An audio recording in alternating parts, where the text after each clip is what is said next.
Photograph of a wooden shipwreck artifact laying on a rocky beach with the sun setting in the distance. Above the photo, the words Pictured Rocks National Lakeshore are displayed, along with the National Park Service arrowhead symbol.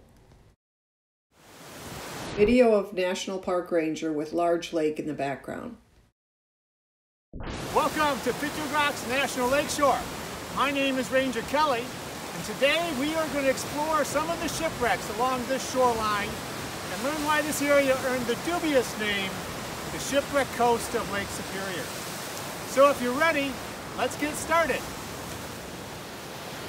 Video of rocky lakeshore with waves crashing in. The words "gale warning in effect" are displayed on the screen. Along the Pictured Rocks National Lakeshore, in the fall of each year, it's not uncommon to have marine forecasts issued that can call for maximum potential wave height of up to 25 feet.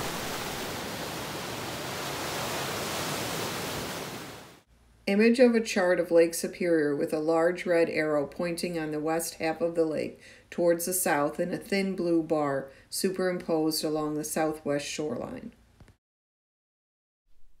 This occurs as a result of strong north or northwest winds that can create large waves over a distance of 160 miles until they reach the shoreline area represented by the blue bar. This 80-mile stretch of Lake Superior shoreline, known as the Shipwreck Coast, gets pounded by these waves, and Pictured Rocks makes up the west half of the blue bar. Videos of shipwreck artifacts on sandy beach and foggy view from the top of a light tower. Of the 45 recorded shipwrecks in the waters along the park, 28, or almost two-thirds, occurred in September, October, or November when these strong winds are prevalent. The other element contributing to the wrecks in this area is the thick, dense fog that can form swiftly. Video of waterfall over cliff face into large lake. Today, Spray Falls is a popular kayak and boat destination, but one of the most tragic shipwrecks occurred at this location in late October of 1856. Image of black and white drawn print of a side-wheeler steamer foundering in large waves with menacing cliff in background. The side-wheeler steamer Superior, in heavy seas, lurched off course. Attempts to lighten the load were unsuccessful, and as she took on water, the boiler fires were extinguished. Foundering on the rocks, passengers were washed overboard and had to swim in frigid waters to the lakeshore. Between 35 and 42 people perished in this wreck. Photograph of fractured top half of a large bell in a display. Today, this bell, which can be viewed in the museum at the Au Sable Light Station, is one of the few artifacts that remains from this tragedy. Photograph of brown road sign for Hurricane River Lower Campground in Au Sable Lighthouse Trail with green trees in the background. Walking from the lower Hurricane Day use area to the Au Sable Light Station allows visitors to view the remains of 3 other shipwrecks. Historical photograph of 4 wooden ships anchored out in icy lake with a black arrow over one and the letters Mary Jarecki written overhead. The Mary Jarecki, a wooden freight steamer, heavily laden with iron ore, ran off its course and became lost in fog off the mouth of the Hurricane River before grounding ashore on July 4th of 1883. Video of lakeshore taken from the water with camera plunging underwater showing wooden ship wreckage. Today, the remains may still be seen resting on the sandstone bottom just off the beach near the trail to the lighthouse. The long oak keelsons, studded with iron nails, are just below the surface.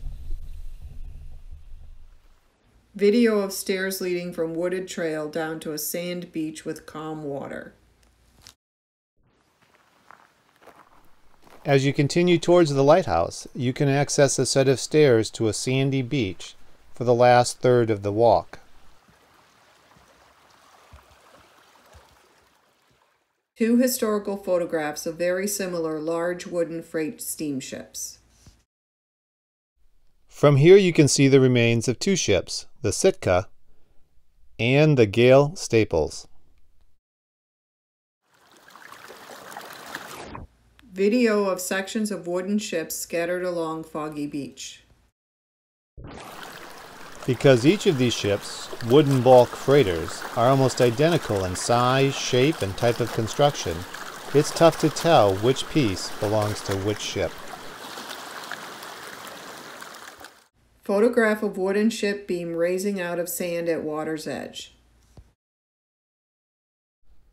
The Sitka grounded in 1904, while the Gale Staples grounded in 1918. Both ships were able to get their crews to shore with no loss of life. Photograph of man standing knee-deep in water looking at wooden ship pieces along beach. As you continue your walk to the lighthouse, you can enjoy views of this wreckage along the beach. Video of a National Park Ranger with large lake in the background. With the invention of marine radios, GPS, and radar, the shipping on this big lake finally became much safer. The last recorded wrecks in the Pictured Rocks area happened in the late 1940s. I hope you get a chance to explore these wrecks when you visit Pictured Rocks National Lakeshore. Image of National Park Service arrowhead symbol in front of black screen.